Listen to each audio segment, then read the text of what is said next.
ဟေးလူအကြောပြရတွေကမြေပုံကြော့နေတာပဲကြည့်မနေနဲ့ငါရဲ့ဂျယ်ကိုနေ့တိုင်းပုတ်ပြီးငါကတဘာဝရဲ့ခဲဖြက်ကွာမင်းရဲ့အမာရွတ်တွေကိုငါအပြတ်ရှင်းပေးမယ်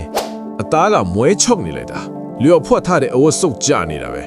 လာငါ့ကိုတကြားနဲ့ရောပြီးအားရပါရပုတ်လိုက်စမ်းပါဆဲလ်တေးဒီလွင့်ထွက်သွားပြီးချက်ချင်းဖြူဝဲပါစေရမယ် ဓာတုပစ္စည်းတွေလကားပဲပတ်စံကုန်တာပဲဖတ်တင်တယ်တနေ့ကိုနှုတ်ခမ်းလေးပိုင်းအောင်တားနေခြင်းငါအရေးကိုထားလင်းလိုက်တဘာဝအတိုင်းလှနေရမယ်ဟုတ်ကီလား မြကွေးညိုနေတာကလင်းတို့ကြာနေတာပဲညကဘာတွေခိုးလုံနေတာလဲငါအမုံနဲ့မျက်လုံးတစ်ဝိုက်ကိုပုတ်ဖိလိုက်အညိုအမဲတွေပျောက်ပြီးမျက်လုံးကပြူးထတ်လန်းဆန်းသွားစေရမယ် ဟဲ့လူမျက်လုံးကအာလူတီးကြနေတာပဲဖောင်းကားပြီးကြည့်မကောင်းလိုက်တာကွာငါ့ကိုအကွင်းလိုက်လီးပြီးမျက်လုံးပေါ်တင်းထားလိုက်စမ်းပါအေးစင်သွားပြီးမှငါတကယ်လှပါလားဆိုပြီးတိသွားစေရမယ် စပင်တွေကဓမျက်စီးတွေနဲ့တောင်တူနေပြီဘာနဲ့မှကယ်လို့မရတော့ဘူးလားငါကိုအားရပါရတာလိမ့်ချလိုက်မင်းရဲ့စပင်နှစ်ခွတွေကိုငါကပြန်စိတ်ပေးမဲ့ဆရာကြီးပဲပြောင်လတ်သွားစေရမယ်